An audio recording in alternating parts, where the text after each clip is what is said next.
But today we will touch upon two major fundamentals of our speech and language, and numbers, which is the most universal language ever.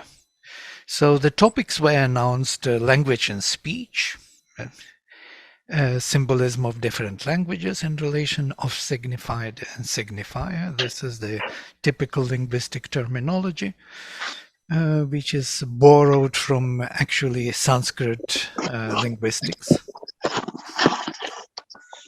From Vakyapadiya of Bhartrihari, who saw this vision of relations of what is to be signified and what is the signifier of that.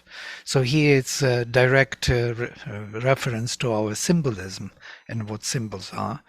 And in general, the problem of meaning we have to address, of apprehensive and comprehensive cognition, of cognition which is recognizing the form, and the consciousness which deals with understanding of this form. And also these fundamentals of nama and rupa, name and form in Indian tradition.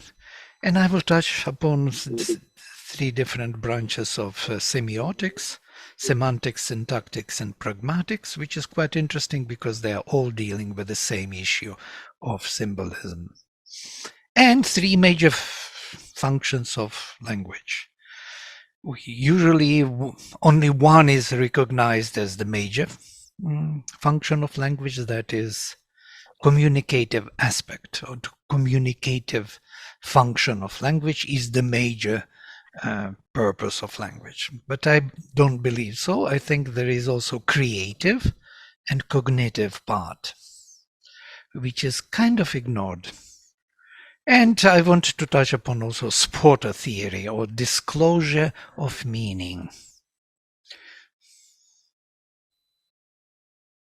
And this is a very ancient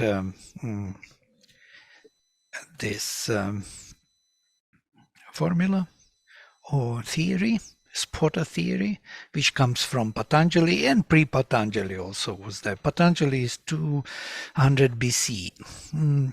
So I will project my PowerPoint, that it will be easier for you to hold all these ideas. And anytime, please, but I mean it, you can interrupt and clarify whatever is to be clarified. So these are the topics I announced, and let us see how far we can go with them. Again, back to Sri Aurobindo's definition of symbolism, which is profound, actually. I will use only one today. A symbol is the form on one plane that represents a truth of another. This is an important thing, a truth of another. No? Doesn't represent this thing on another plane, but a truth of that thing on another plane. For instance, a flag is a symbol of a nation. It's quite obvious. It's not the nation, but it is the thing through which we come to that sense, or to that power, spiritual power, which gives us a sense of nation. But generally, all forms are symbols, and this is important: forms, rupa and nama. We will speak about this more extensively here. This body of ours is a symbol of our true or real being, and everything is a symbol of some higher reality. There are different kinds of symbols. So what is actually a symbol? Why do symbols even exist? Why don't we have one reality, which is everything is real? This is the table, it is real. Me, I am real, materialism. Why not? It would be so much easier that we would not deal with symbols, yes? What is this? Where does that idea of symbolism come from altogether? Why consciousness has to operate by symbols and not by reality? And I have my own answers, which are coming from the integral yoga, studies of integral yoga and Vedas, because the one being, which is one always, is becoming in time and space as many. And the process is never complete. The process of him becoming many is never complete. I wrote that the process is not yet complete, but then I changed because I think this process will never be completed. But can it be at all complete? If everything is located in time and space and is constantly changing and moving forward, and all the separate forms, how they can become one in the sense of the one being, if they are separate beings other than other selves around?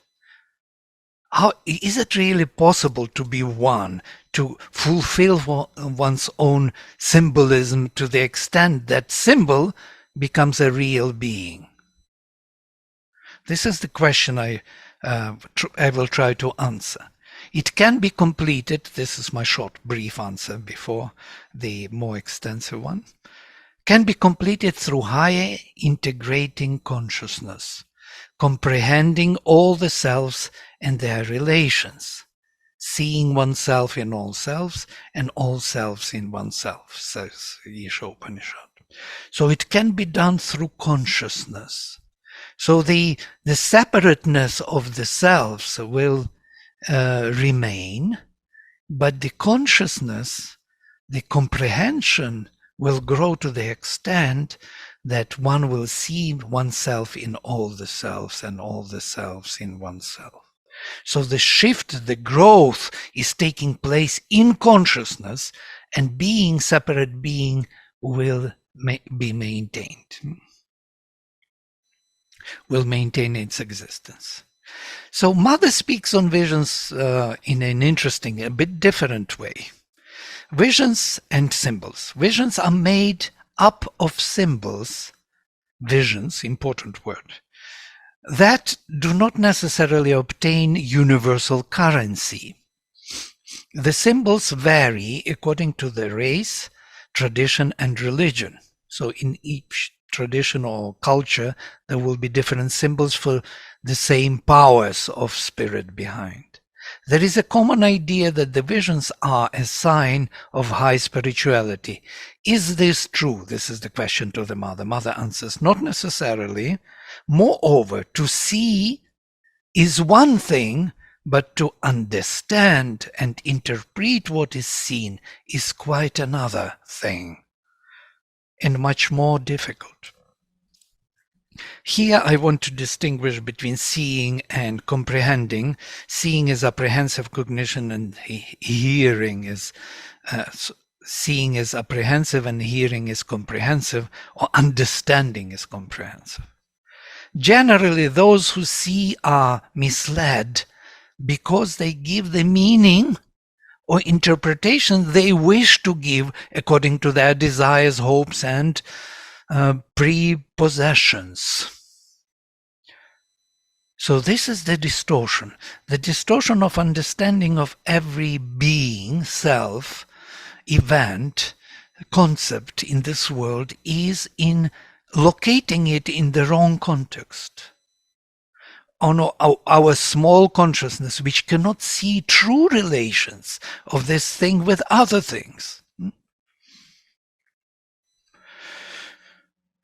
So, and then too, there are many different planes in which you can see. There is a mental seeing, a vital seeing, and there are some visions that are seen in a plane very close to the most material. The visions that belong to the last category appear in forms and symbols that seem to be absolutely material. So clear and real and tangible they are. And if you know how to interpret them, you can have very exact indications of circumstances and of the inner conditions of people. This is what she was using to figure out who is who and what is to happen with anyone who is visiting ashram. What is important here is seeing is not the same as understanding. So seeing, cognizing the form does not mean understanding what this form can do and where it belongs. So this is the fundamental notion of symbolism. So I kind of speak of these two, apprehensive and comprehensive cognition.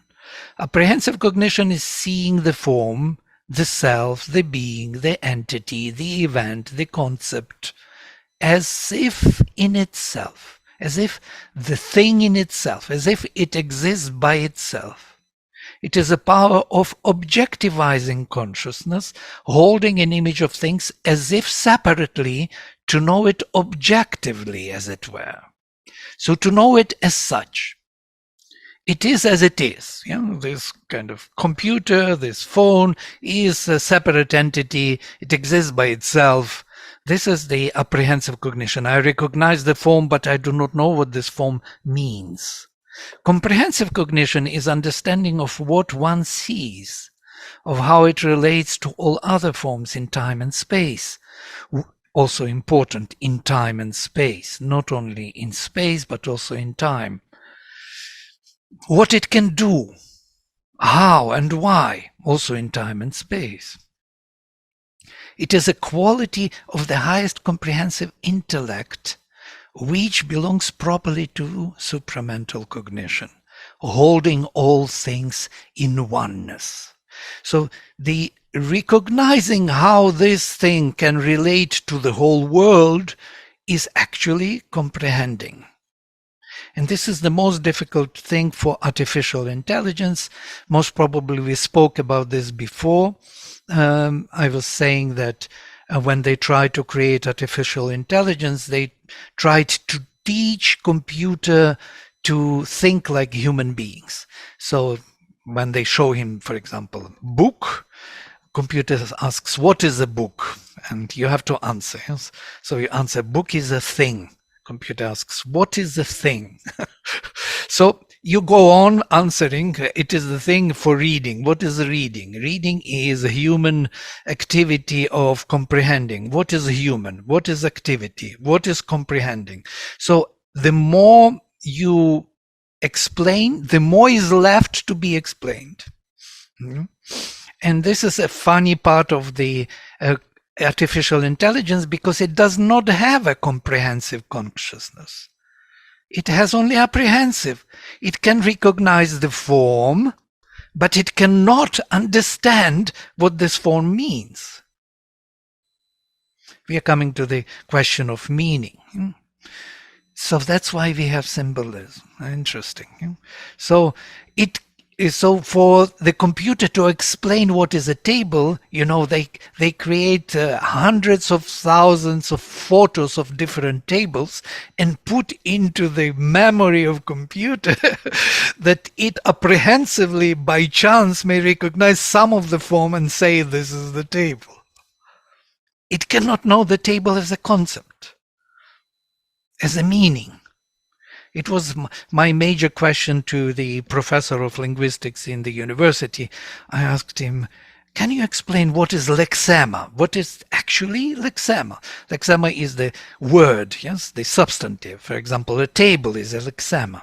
He said, well, you look into the dictionary lexema, and so you will see that the table is the preferably wooden thing on 4 legs, flat on the surface. I say, you are describing the form. What is the meaning of the table? And the meaning is something else altogether. So this is an amazing thing. So there can be many, many tables in accordance with the usage. So not only my table is a table, but also table is from tabla, from the flat surface. You have also a timetable, also flat surface, where you can spell out all the details the same way you can put all the things in order on the table. It's a flat surface, elevated, uplifted, which can hold things for your overview or usage. So you can use also anything for the table, not only the table. You can use the bed as a table, a ground as a table, a chair as a table, even a guitar you can turn and put some things on the top of the guitar and it will be a table, because the usage defines the meaning. This is the thing which we have to comprehend. So it's not about apprehensive, but comprehensive cognition. Am I clear until now? I have a question. Yes, go ahead. Hi. Live Divine. Yes, I know. I couldn't change the name, so it's the one before this. It said something about that the material consciousness is the one that's closest to the best understanding. And it was surprising to me that it wasn't either of the other two. All right. You mean that the subtle physical is the closest to the material, and the material form actually in the subtle physical is seen actually as a perfect form. By the way, somewhere in Savitri Shubin also speaks about this, that subtle physical is so like a perfect world, all the forms are there perfect. Even our faces, our bodies, if we see ourselves in the subtle physical, we will see how beautiful we are, or how true we are in a way. There is a distortion coming from the inconscient of the matter when we take onto ourselves, onto subtle physical, the material form. That distortion will come into place. But in the subtle physical, it is still free from that, distortion. But very concrete, Mother says, yes? But, I have the same question approximately. Vladimir, would the higher mind not be the same as comprehensive cognition? But then I don't understand. Would it be like when you talk about the subtle physical? Would it be that all the higher planes or the supramental plane would be in all then, and the subtle physical would be the reflection of that? I don't understand really. Right. These two, apprehensive and comprehensive, are present on all the levels of consciousness, from the supramental to the most physical. It depends what you are doing with your consciousness. Either you perceive the form or you perceive the meaning of the form, how it relates to other forms. And these two go hand in hand simultaneously. Yeah? But higher mind wouldn't, I don't know, in the higher mind, wouldn't it that there is no such thing, that higher mind can just perceive something which is, and it's not about then comprehension. No.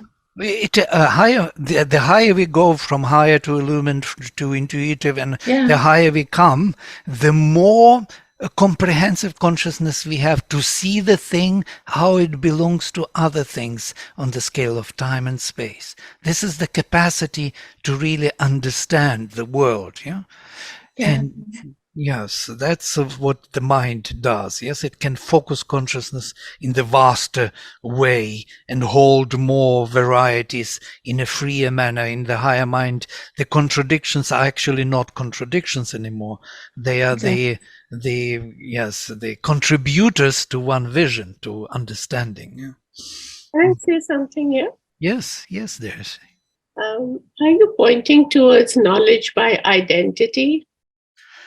Yeah, knowledge by identity is the only knowledge we have. So to say, there is no other way to know. But there are...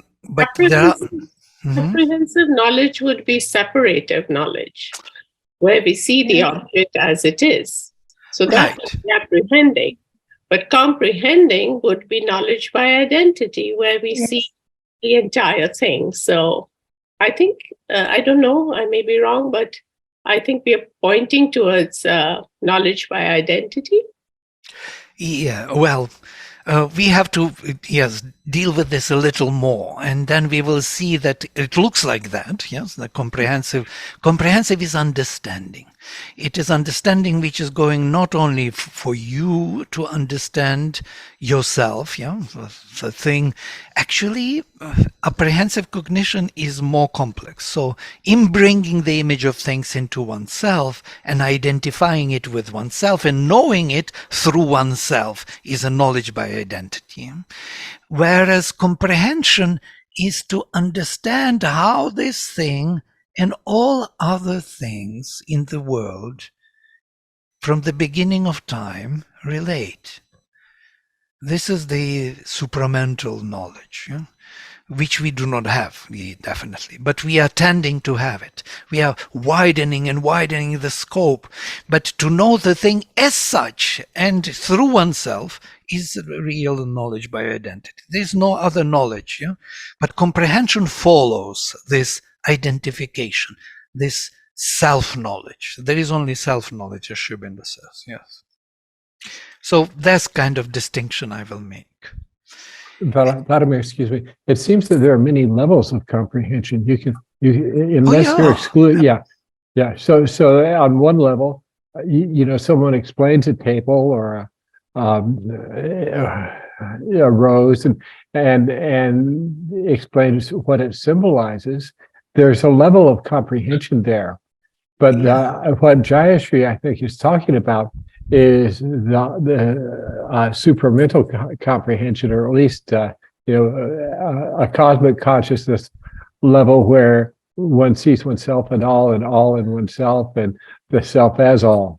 Yes, absolutely. All right, comprehensive as a supramental, then there is knowledge by identity is implied. It is the fundamental kind of central point of knowing everything, yes. I make a distinction because I want on this distinction to build our understanding of symbolism, of seeing and hearing. I'm splitting them maybe a little artificially, but it helps for the mind to catch that kind of distinction. Can I add something here, Vladimir? Please go ahead. For us to get stuck on this, but it seems to me that the subjective, the apprehensive comprehension, that there is still subject-object.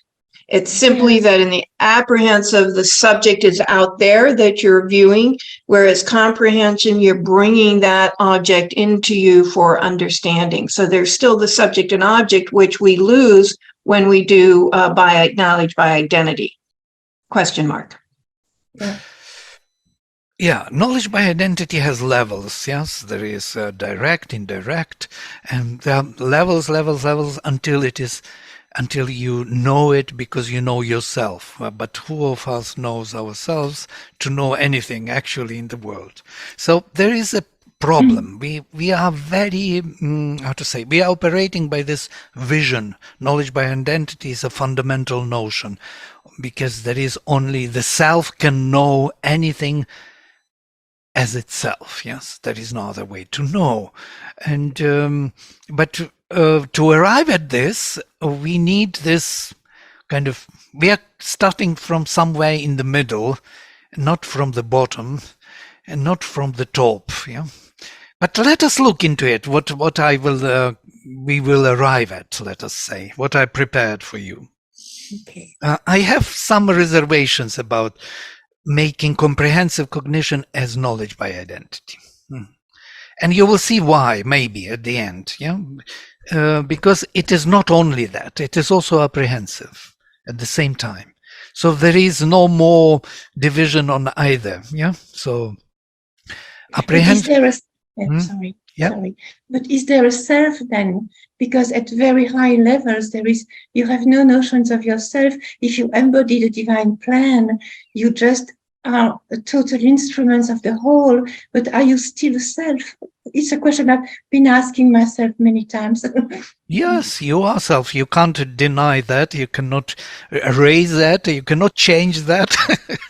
You will be always the self, and I will be the self, and everything will be part of that self. But we have to see the process, how that one became many through what means.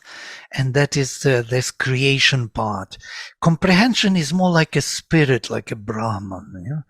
It is all-inclusive, all-embracing, meaningful presence of all things which are interdependent in their existence. Whereas apprehensive is cognizing the specifics of different details, different properties of the self, different selves, different concepts, seeing that they are also part of this self-identity. So I'm trying to get out of this corner of having very high kind of philosophical discussion. But let us go ahead a little and see how it will lead us to the proper answer. Let us keep it open as a question. It's a good thing. Is comprehensive cognition this knowledge by identity? I think all of them have to be for knowledge by identity. So, Supreme, says the mother, and it is interesting, decided, this is about creation, to exteriorize himself, objectivize himself, in order to have the joy of knowing himself in detail, to be able to see himself. This is the reason of creation. The Supreme wanted to see himself in detail. To see means to see objectively. To see himself objectively means to be many. So from many points, focal points, you can see yourself as a particular formation of particular quality, detail, property of this infinite supreme existence. Yeah? And these properties will be highlighted in time and space in different positions, in different constellations. So they will maintain their own selves. And at the same time, the comprehensive connection which we are talking is reconstituting the whole world around this thing. If we go deep, we can take any of the objects and we can reconnect the whole world to this object. Yeah, in particular meaningful relations. We do not have the energy to do this, but it is doable. So the one who has that consciousness by which one can embrace the whole world with all the properties, varieties, concepts, details, events in time, has that, comprehensive consciousness of the supermind. So the first thing in himself, what he exteriorized, was knowledge of the world and the power to create it. Knowledge, power, chittapas. This was the active force of consciousness. The knowledge, consciousness, and force began its work, and in the supreme will, there was a plan, and the first principle of this plan was the expression of both the essential joy and the essential freedom. It seemed to be the most interesting feature of this creation. Essential joy in knowing oneself in detail, in seeing oneself. The joy of knowing himself in detail, to spell out all the details. Amazing. And to know all the impossible, rare constellations, because in time and space they are unique positions of that infinite being. Yeah?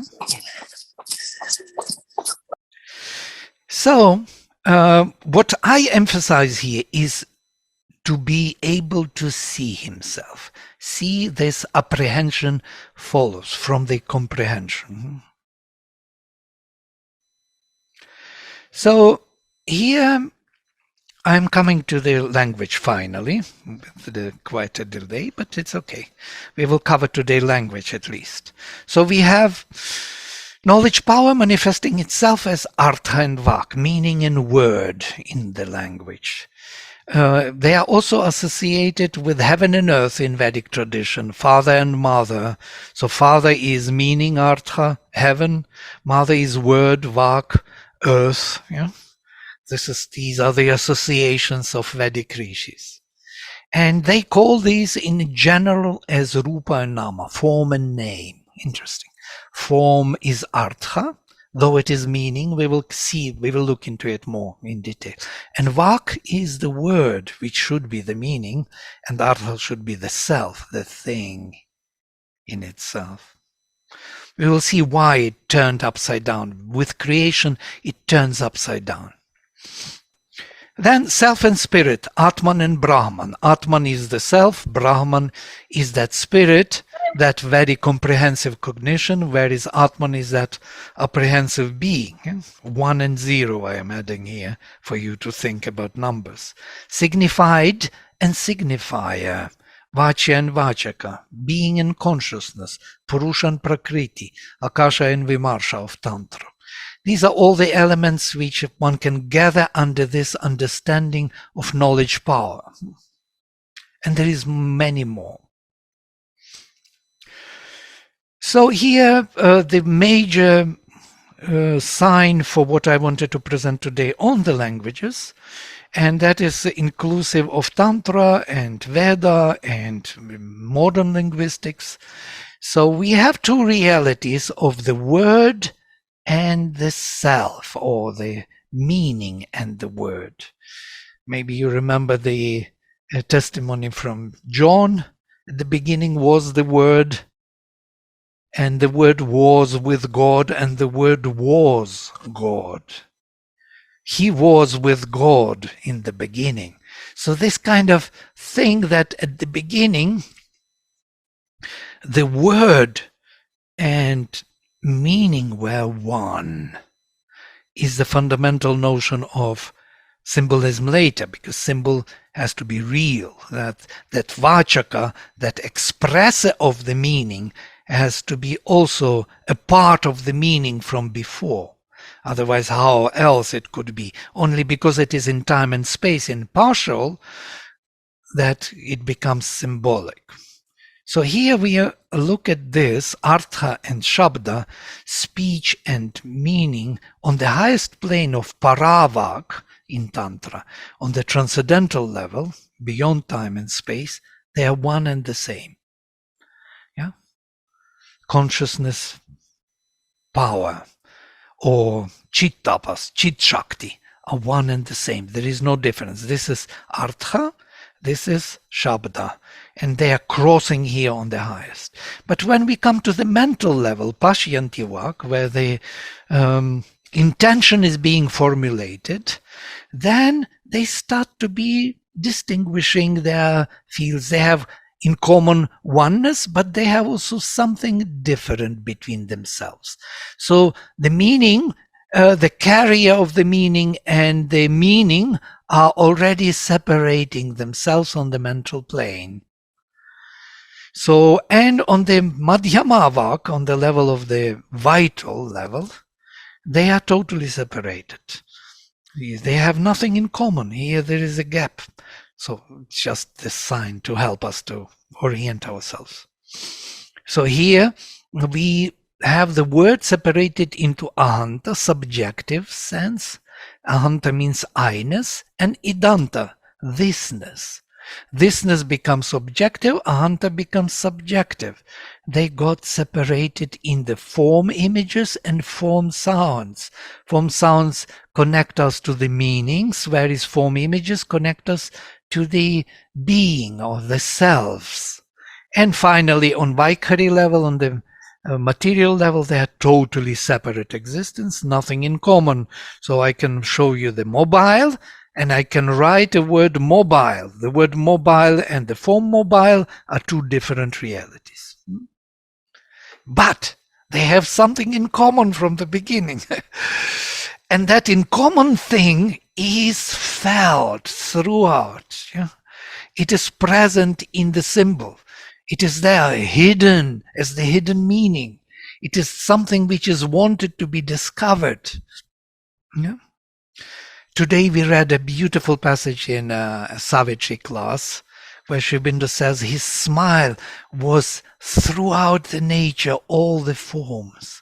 His smile was there hiding behind that higher meaning is present in all the forms.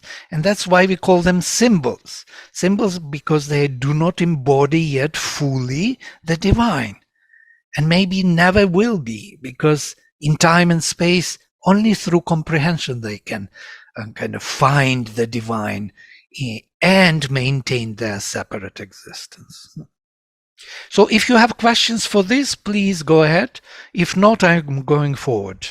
So Vladimir, I have a question. Yeah. So then would the object be Shabda and the word, the sound be Dhwani? Dhvani is the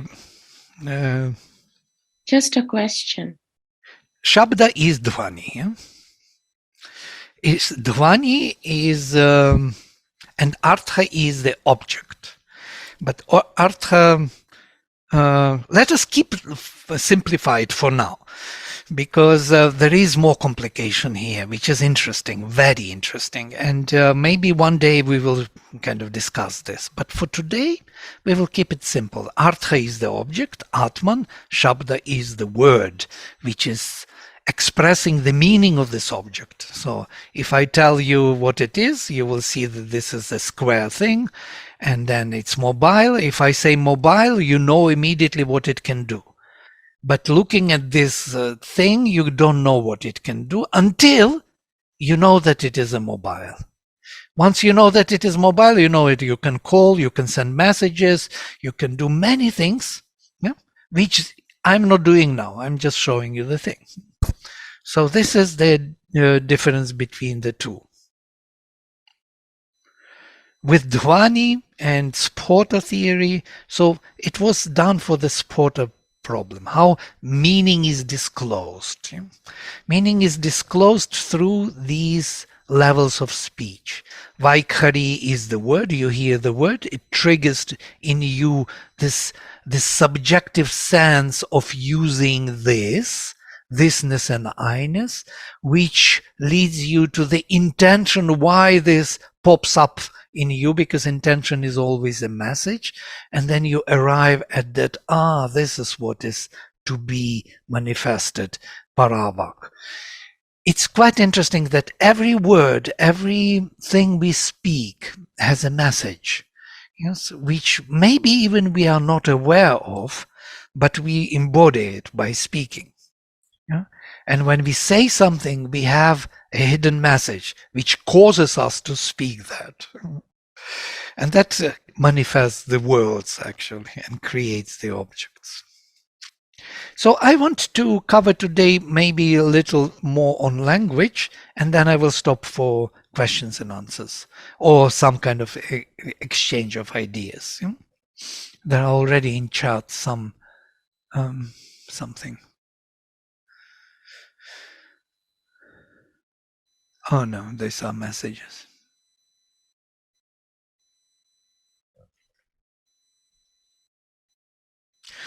Right. So I want to cover today the language, how language is built. It is built on three major levels, and that is the phonetics, the morphology, and syntax. Now, syntax is the most general organization of words into the text, morphology, how we build the words, and phonetics, how we build the alphabet, the sounds. And all of them are symbols, symbolic meanings of something which we want to express.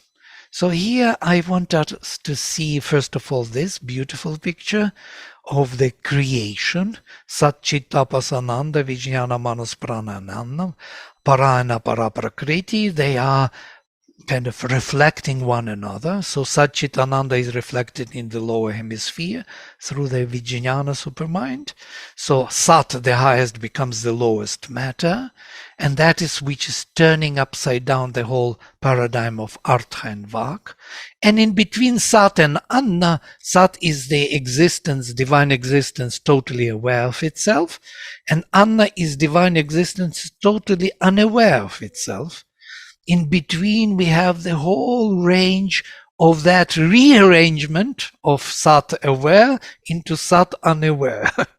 So, and these are consciousness force, which is projecting the existence in the bliss form into the supermind. Supermind takes all Satchitananda and busts it into the lower hemisphere as manas, life and matter. And what is interesting that these two are Artha. Artha is the Sattva highest, because this is the highest meaning of this divine being.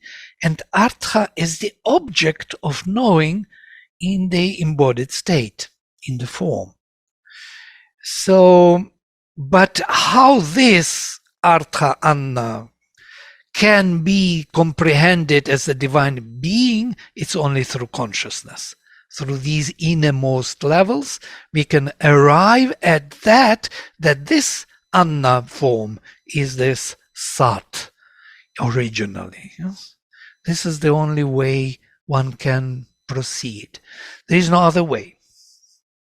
There is no other way of divinization. Somebody was here, the divine life. There's only this way to build the divine life, to become aware of the meaning of this form embodied in matter. So why I'm showing these 7 levels, because I want to come to the syntax, to the vibhaktis, cases in Sanskrit language, and show you something very interesting.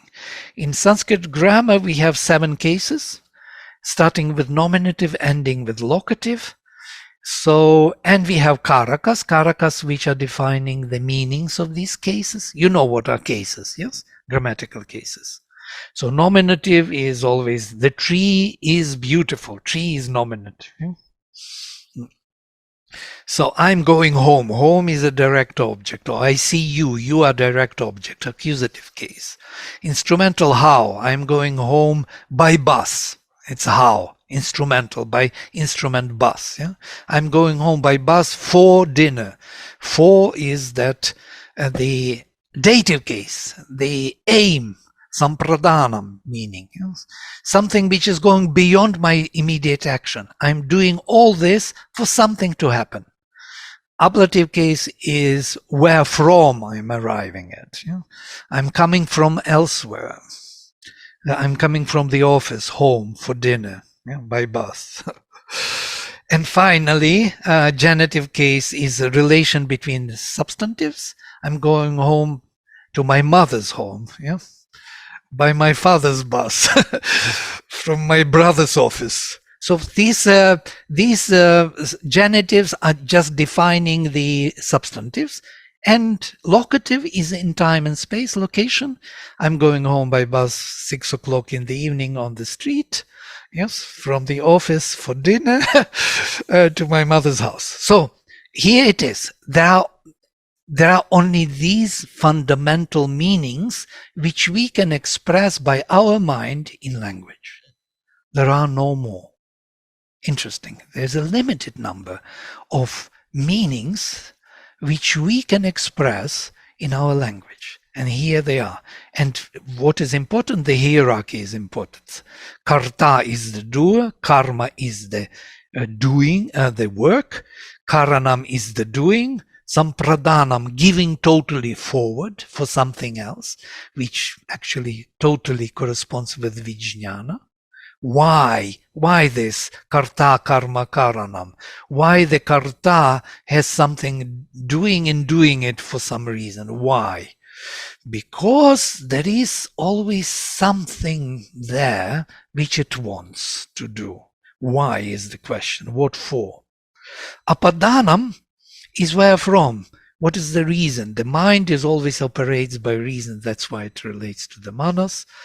Genitive is always connecting everything into one tapestry of all relations, as prana does, life force holds everything. And adhikaranam is location, and location is in matter. So all this is located in matter fundamentally. So you can see clearly this idea of the Vedic philosophy of Sat Chit Ananda, Vijnana, Manas, Prana, and Annam. You have to meditate on this. You will find it absolutely creative for your mind. Your mind will not function the same way again. Yes? Somebody is... No? Okay. Okay. This is about arrangement of the cases within the text. Now, we have more things to cover. So this Panini calls karakas, or meaningful relations. And these meaningful relations have 21 cases, because we have we have singular, dual, and plural. Yeah, ekavachanam, bahuvachanam, dvivachanam in between. And we have 7 cases. And cases he calls only by numbers. First case, second case, third case, and so on. So it's quite interesting. So we have 21 forms which cover all possible relations of our mind. And they are all inbuilt in Sanskrit grammar in a very proper hierarchical structure. Hierarchy is important, very important. First is who, then is what, then it is how. This hierarchy is important. Then what for, what is the reason, how it is relating to all other things, relations, and where it is located in time and space. So if you follow this kind of paradigm, I believe you will be successful in everything you do. If you answer all these questions, for example, who, what, how, why, where from, with whom it is related, and where it is to be done. So these 21 is a very occult form, and we have to come to this 21 number more when we will be speaking on numbers. Maybe not today, next time, maybe, or some other time, when time permits. Now I'm coming finally to the, this was about syntaxes and morphology. Now I'm coming to the phonology and etymology. And Sri Aurobindo gives us keys, which is very profound and important. Sri Aurobindo says in The Origins of Aryan Speech that we can find an equal regularity, an equal reign of fixed process on the psychological side in the determining of the relation of particular sense to a particular sound, particular meaning to a particular sound, psychologically. So when we articulate sounds, they are kind of psychologically leading us to the meanings which we experience. Yeah? So the 4 first simple vowels are I, U, Ri of Sanskrit alphabet, simple vowels, not long, not short, are all short vowels, indicate the idea of being, existence, the most general, vast idea, because vowels are not like consonants, they are extensive in time and space. Yeah? They are infinite. Has no end. E, it's not like ka, ba, pa. Yeah? They are kind of events in time. Here there is no time limit. Vowels have no time limit. That's why Sri Aurobindo says they indicate the idea of being, existence in general. It's his quotation, I'm quoting from him.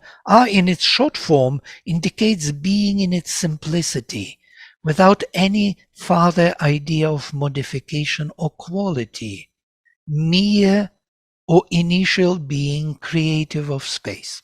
It's important because when we pronounce we do not modulate it with neither with tongue nor lips. Yeah, we just vibrate vocal cords. It's the simplest sound. And Sri Krishna in the Gita says, among all sounds, I am a sound. That means the beginning of all speech. In Tantra, is considered to be the fundamental beginning of all the words. Yeah? Is the only sound which is modulated by tongue, mouth, teeth, and so on. Breath creates all the varieties of alphabet. It's the modulation of which creates the alphabet. Yeah? So E is modulated by tongue. So if I go from to E, I press my tongue to the palate and becomes E. Now what Sri Aurobindo says on E, an intense state of existence, being narrowed, forceful and insistent, tending to a goal, seeking to occupy space. Amazing. We know it somehow. We know it kind of subconsciously, intuitively. When we pronounce E, even we write like a line and dot on the top. So this total focusing of consciousness on one particular point, one pointedness, narrowing down. It's like an arrow flying to the target, piercing. And so this kind of E, very strong E, forceful, insistent. It wants to occupy the space, seeking to, if R generates space, indifferent, indeterminable, but the E is trying to pierce it. Needle, like a needle. U, interesting. It's a modulation by lips. R modulated by lips becomes U, is a wide, immediate lips, extended and not diffused, but not diffused state of existence, being medial and firmly occupant of space. Ooh, fulfills the space, makes it full, because you could feel it's the tension present. And U is also duality because two lips. And this is psychological in us. It's automatic. It's not something related to culture even. It's related to the physical apparatus of the capacity of articulating particular subjective states of existence. So all the dualities, dva, two, or thou, you, second person, you, u. Every second person, every duality will have somewhere u in Sanskrit language and Indo-European languages. Amazing. And then the Ri. Ri is a rare Vedic or Sanskrit vowel. Ri and Li, they have a little distinction. The Ri is a vibrant, vibrant state of existence, pulsing in space, being active about a point, like drilling, drilling within a limit.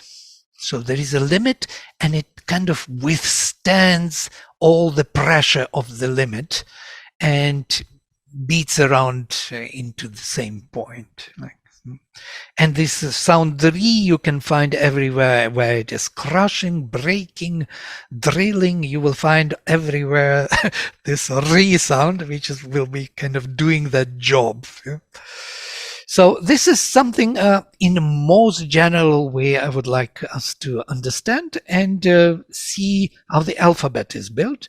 Alphabet is built on 5 levels of articulation, and here the simple vowels A, I, Ri, Li, U, covering all 5 levels. A, back down, ka, ka, ga, ga, nga, cha, cha, ja, ja, nya, ta, ta, da, da, na, ta, ta, da, da, na, pa, pa, ba, ba, ma. 5 levels. Take your hand and put it on your face, and you will have levels on sthanas, places on which you articulate sounds.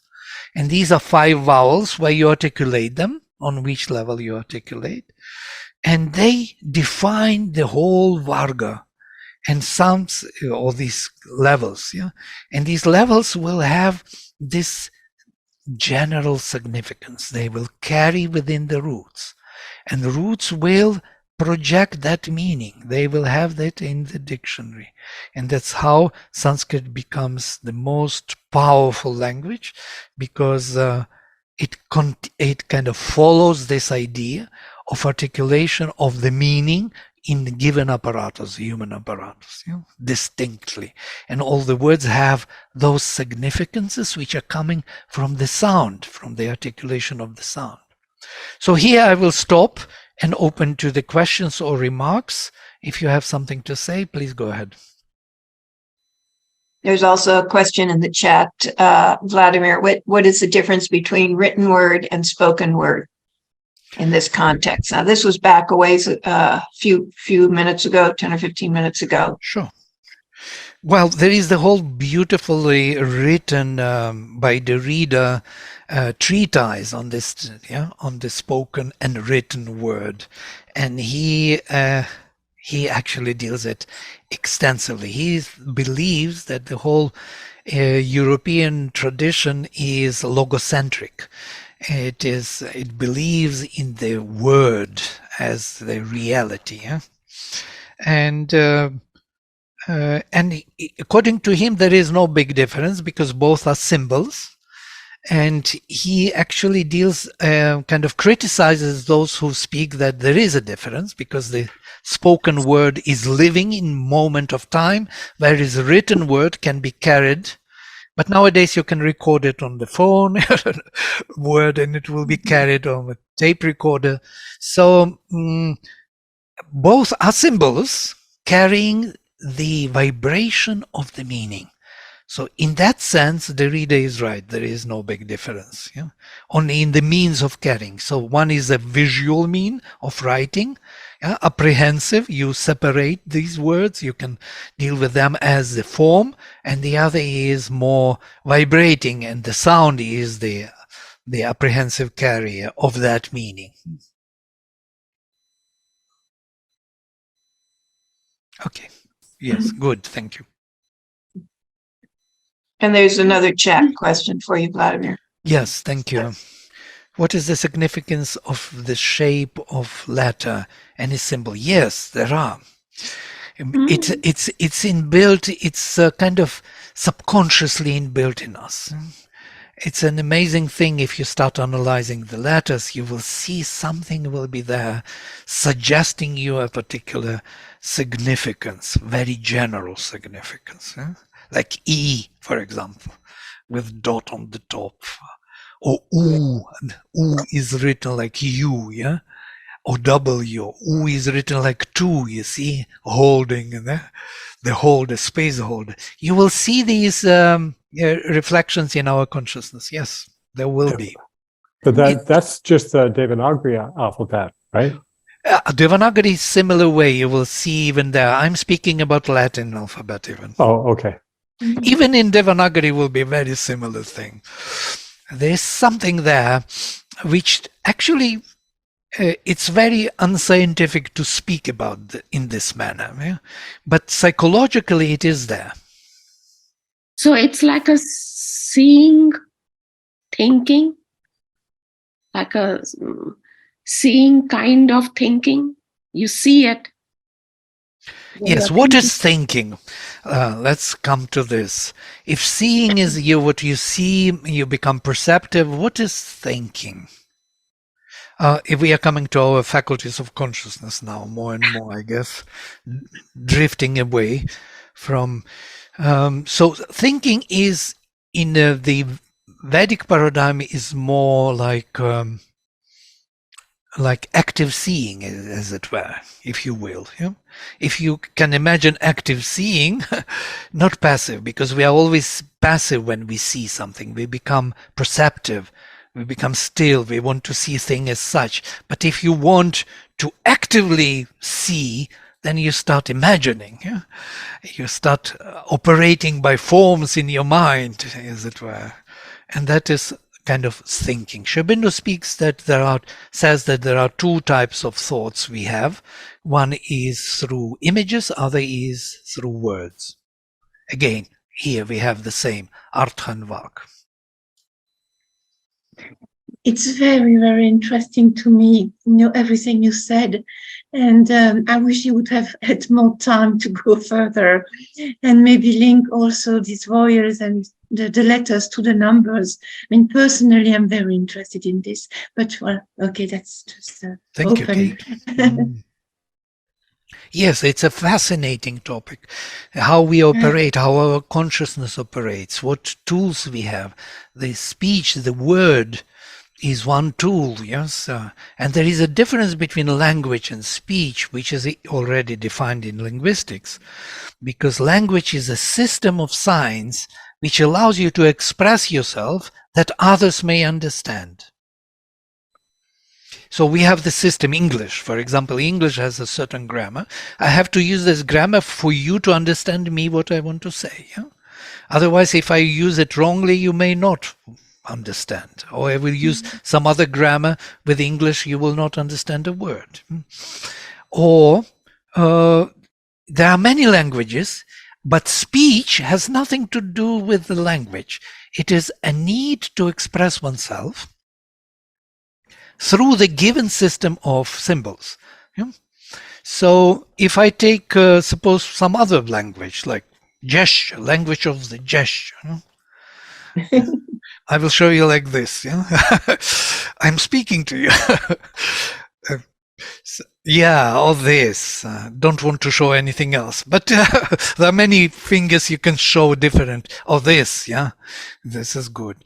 So there are many ways of speaking which is within different system of symbols, yeah, or musical symbolism.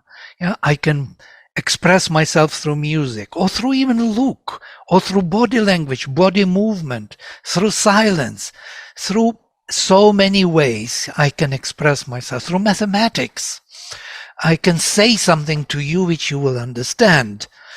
And so speech is not comprised or kind of how to say determined by the one language. It can use many languages, and we are doing it all the time. We see how animals communicate. They communicate with their bodies, with their ooh, ooh, ooh, with their sounds, with this and that. You can read what they want to say, and they can read what you want to say without saying anything. They remember your words, those vibrations. It's amazing. The world is much more complex, and the speech and language is pervading all. And language are our symbols, meaningfully related, which we can use to express ourselves. Yeah. Do vowels in other languages and Sanskrit have the same broadness as Sanskrit? Well, they have all the capacity potentially, but they narrowed themselves down to a particular usage and particular, to be, what do you call it, pragmatic, to be only to the point of some action. And in that sense, they narrowed their meanings to very precise meanings. And each word has a very separate meaning, and they are beating around the bush, splitting the hair. All this, scientists, what term did you put there? No, it is not the term. That's not the right word. And they are spending all their lives splitting the hair. But truly speaking, Sanskrit covers the whole kind of system of all possible articulations, understanding which we could arrive at much more creative consciousness. Oh, yeah. And we could create our words, and they will be understood by others. This is the thing we have to relearn again, and not to be only very precise, but also very broad, and understanding the core meanings of the roots which we use to formulate a particular word.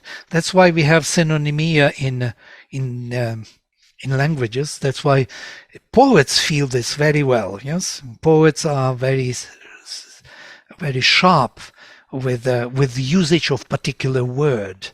For example, I was giving this example of synonymia before: big ocean, great ocean, immense ocean, vast ocean. So all these oceans, for the mind, which operates only by concepts, is the same thing, but not for the poet. Big ocean and great ocean are totally two different statements. And how do we know huge ocean and big ocean? What is the difference? How would you define huge ocean and big ocean? What in the feeling? It's inbuilt in the system of our articulatory comprehension. It's interesting, huh? Yeah. I know that you know, even if you don't find the words to say it. Yeah. So big is bulky, heavy, like lead, something. But huge has an extension because of this ooh there, which covers the space. You could see the. So big is like like a metal bomb, but that thing is spacey. It's because of the sound. So that sound, within. Yeah, and you can see these etymologies throughout all the languages. English, you can take roots, for example, the best example from Sanskrit is root sta, to stay. Stay, the same. Sit, it's like st. T is the final arrival. Like stop. Or you take all these words like station, stool, stable, even stupid, even stumble. You will have this sit, yeah, because it is somewhere in our deeper sound consciousness is already living. We recognize that general significance. And then we develop words. Wow. So it would be kind of essential for children actually to learn in education, to learn Sanskrit, or at least broaden our language now, with the same kind of consciousness. Yes, because that they would be close to their creativity, they would be close to their own consciousness, to expressing themselves just by this already, Yes, to be able to be free to choose the word in accordance with the deeper meaning and significance which you want to put. So you are not just selecting, some whatever words come to you because you remember them and you want to simply say something practical, but you want to express a deeper consciousness, and you have to wait for the right word. You have to find that right expression, and that makes our life rich and interesting and spiritual. It becomes a living symbol rather than dead symbol. Couple more questions in the chat, Vladimir. What about Arabic? Who is asking? Hieroglyphs. Yes, there are different types of languages. I didn't cover this and didn't speak of this because it was not needed, but there are types of languages. Yes, there is synthetic, analytic, agglutinative, isolative. There are these hieroglyphs, which are pictures rather, pictograms. Yeah, so they are putting a picture as the symbol of some message, of meaning, instead of using the articulatory device, which is articulating particular psychological significance in the word and language as a system. They use visuals, and it was the first types of languages. Japanese or Chinese, sorry, Japanese is totally different. Chinese is like this, it is using these pictures to express particular concepts. And their grammar is much less sophisticated, but the articulation of these symbols is very sophisticated. Arabic is Semitic language, the same as other languages of Semitic family. As we have Hebrew. Interestingly, that I will not touch Arabic because I don't know much, but Hebrew is very similar to Sanskrit because it operates by syllables and not by letters. You see, letters, alphabets came later with Greeks. And before that, there were syllabic writing, syllabic thinking, syllables, because there are no letters, actually. We have to admit, there are only syllables. You cannot say why do you have A, B, C, D? What is this B, C, D? Where is the E there? There's no B, C, D, E, F, G, F. Where is A there? So it's all used for the sake of being able to pronounce the letter. So you cannot pronounce B, Z, D without vowel. That's why the syllabic writing and thinking is much more proper. That's why ka, ka, ga, ga, nga, everywhere a cannot be without a. You cannot pronounce k without a. So syllables is the way how we think, and on this ground the roots are built, the meaningful roots, not on the letters. Because of letters, because of these Greeks who actually couldn't read Hebrew scriptures, because the Hebrew scriptures were hiding their vowels. They were writing only consonants, and vowels were hidden only for people who knew what it was, could read. So they invented this kind of alphabet where they started to separate letters from the syllables in order to operate. Yeah? So that confused the whole linguistic tradition in the West, totally. So because ABCD doesn't tell you how we speak. It's not kakha gaghanga, chacha jajhanya, tathadadhana, tathadadhana, paphababhama. It's a perfect system. Yeah? When Sanskrit was discovered in Europe in 19th century, it was a boom. Suddenly they started, general linguistics, Indo-European languages, structuralism, post-structuralism, phenomenology. Everything comes with the discovery that we have a system of articulatory devices in a system, not just A, B, C, D, E, F, G. Nobody knows what it means and why this order, because that order was taken from Hebrew. Moses brought the alphabet, and it has totally different significance of arcanum. We will come to this mysterium in the letters, in the numbers, when we will be speaking about that. Yeah. So he brought totally different system of symbols and used them for the language. Yeah? But it is not articulatory device. Okay, then I think that's good enough for today, yes? Or some more reflections? Good. Okay, so thanks. I have a stupid question, but how has a word been defined at first? How the word table came as table for that thing? You know what I mean? Yeah. What language has defined the forms actually? Very nice question. Because truly speaking, in Sanskrit, you have transparent etymology, where whatever word you say, it tells you what it does. Yeah? Because the root is, if you say chair, you don't know why chair is to sit. Yeah, and because chair doesn't say that it is sitting. Yeah? But if you take Sanskrit word asanam, that will be a sitting thing, which tells you from root as to sit. So in Sanskrit, the words tell you what they do.